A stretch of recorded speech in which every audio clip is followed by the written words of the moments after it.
Nous avons au chapitre 12e le récit de la descente d'Abraham en Égypte, qui a été pour lui le chemin de la mort. Et cela sera suivi immédiatement au chapitre 13e par la querelle qui s'élève entre les bergers d'Abraham et les bergers de Lot au sujet des pâturages et de l'eau. Abraham parle de cette question à Lot et lui dit en fait, ne nous querellons pas, car pourquoi nous querellerions-nous? Est-ce que nous cherchons quelque chose pour nous-mêmes? C'est le sens de ces paroles. Lot, regarde tout autour de nous. Lève tes yeux, considère le pays, cherche ce qu'il y a de meilleur dans le pays et fais ton choix. Laisse-moi simplement ce que tu voudras, laisse-moi le reste. Choisis ce que tu veux.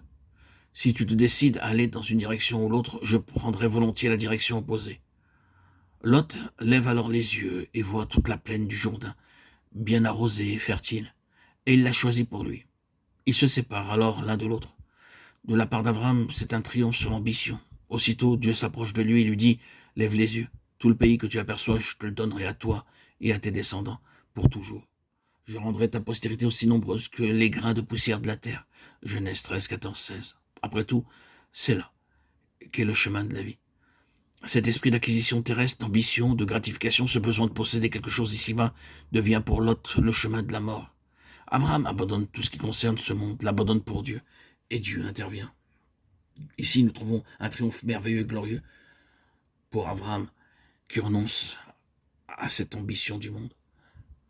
C'est ainsi que Lot se sépare d'Abraham. Et qu'est-ce qui est arrivé? Est-ce que ce sera la fin de cette parenté qui avait été durant tout ce temps une cause de limitation? Il semble qu'il en soit ainsi. Au jour où cela s'accomplit, au jour où cette influence naturelle est enlevée, Dieu intervient avec un nouvel horizon de vie. C'est un principe vrai, c'est une marque que nous avançons lorsque nous arrivons à la place où il est vrai devant Dieu, que nous avons renoncé dans l'œuvre de Dieu même et dans le ministère à tout ce qui serait prospérité et succès aux yeux des hommes. En arriver à abandonner les grandes possibilités et les grands avantages que l'on pourrait avoir dans le monde chrétien et les prix qui pourraient y être remportés et à dire tout est bien. Le Seigneur sait, c'est à lui à donner ou à reprendre. Je ne donnerai aucune place à ses avantages. Je ne permettrai pas à ces choses d'influencer ma marche avec Dieu. L'ambition de ce monde ne dictera pas mes pas. C'est une marque certaine de croissance. Il se peut que sur cette terre, cela ne signifiera pas de telles grandes choses, des portes largement ouvertes et tout cela, mais nous pouvons être sûrs que dans ce chemin, il y aura la vie, une influence spirituelle, quelque chose de précieux pour le Seigneur. Il sera à la fin de réelle valeur.